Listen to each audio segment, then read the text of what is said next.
নমস্কার, শুভ সকাল বন্ধুরা। আশা করি সবাই ভালোই আছেন। সুমতি কিচেন উইথ ব্লগ থেকে সবাইকে স্বাগত।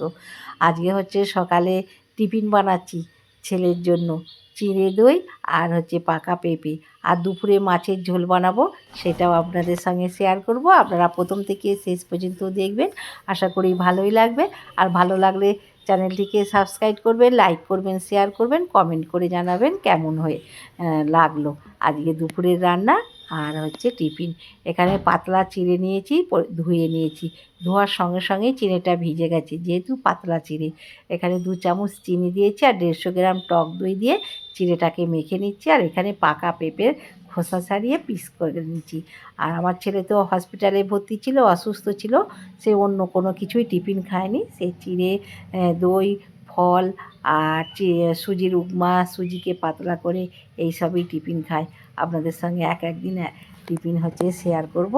আর আপনারা প্রথম থেকে শেষ পর্যন্ত দেখবেন, আশা করি ভালোই লাগবে। আর চিঁড়েটা হচ্ছে পাতলা নিয়েছি, মোটা চিঁড়ে নিলে ভিজিয়ে রাখতে হতো নরম হওয়ার জন্য। আপনারাও এইরকম করে যদি চিঁড়ে দই খান তাহলে পাতলা চিঁড়েটা নেবেন। আর আসুন তাহলে দেখুন, আজকের হচ্ছে টিফিনটা তো বানানো হয়েই গেল। এবার দুপুরে হচ্ছে ঝোল বানাবো, সেটাই আপনাদের সঙ্গে শেয়ার করব, কী কী দিয়ে ঝোলটা বানাচ্ছি। আসুন তাহলে দেখুন। এখানে হচ্ছে কাতলা মাছ নিয়েছি। এইটা হচ্ছে টাটকা, মানে জ্যান্ত কাতলা মাছ কেটে নিয়ে এসেছে, পিস করে নিয়ে এসেছে।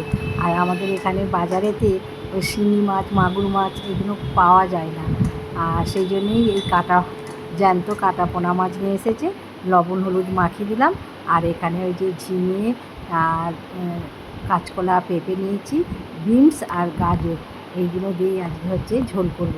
সব সবজিগুলোকে হচ্ছে কেটে নিয়ে তারপরে আপনাদের সঙ্গে শেয়ার করব। এখানে এই যে গাজরটাকে চেঁচে নিচ্ছি, নিয়ে হচ্ছে ঝোল করবো। ক্যাপসিকামটা দেবো না।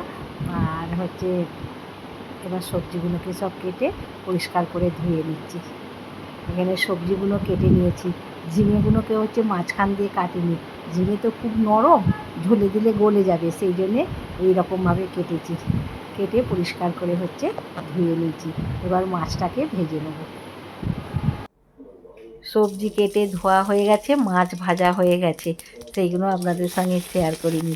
কড়াতে হচ্ছে তেল দিয়েছি 1/2 চামচের মতন। ওর তো শরীর অসুস্থ, বেশি তেল মশলা খাবে না, সেই জন্যে 1/2 চামচ হচ্ছে সাদা তেল দিয়েছি। 5 ফোড়ন দিলাম, 5 ফোড়নটাকে ভেজে তুলে নিলাম। 5 ফোড়নটা মুখে পড়লে ভালো লাগবে না, সেই জন্য ভেজে তুলে ফেলে দিলাম। আর এখানে যে ঝিঙে আর হচ্ছে গাজর, কাঁচকলা, পেঁপে কেটে একটুখানি তেল দিয়ে তেলের উপরে নেড়ে নিলাম। খুব বেশি লাল করে ভাজবো না, হালকা নেড়ে নিচে। আর ধনে মৌরি বাটা দিলাম, সামান্য একটুখানি হলুদ দিলাম, আর বিনস দিয়েছি। এইগুলো দিয়েই আজকে হচ্ছে ঝোলটা করছি, খুব পাতলা করে ঝোলটা হবে। মশলাটা একটু নেড়ে নিয়েছি, আর এবার হচ্ছে জল ঢেলে দিচ্ছি।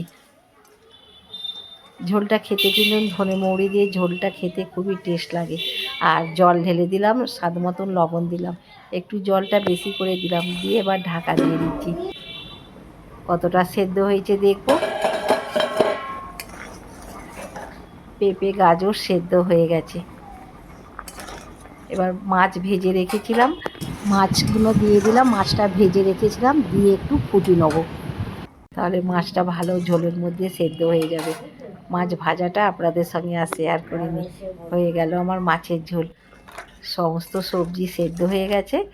আর একটুখানি গোলমরিচ গুঁড়ো দিলাম, এত ঝাল দিইনি, মানে গুঁড়ো লঙ্কা তো দিইনি, সেই জন্য একটু গোলমরিচ গুঁড়ো দিলাম। দিয়ে এবার মাছের ঝোলটাকে নামিয়ে দিচ্ছি। এই সাধারণ পাতলা ঝোলটা খেতে কিন্তু খুবই টেস্ট লাগে। আশা করি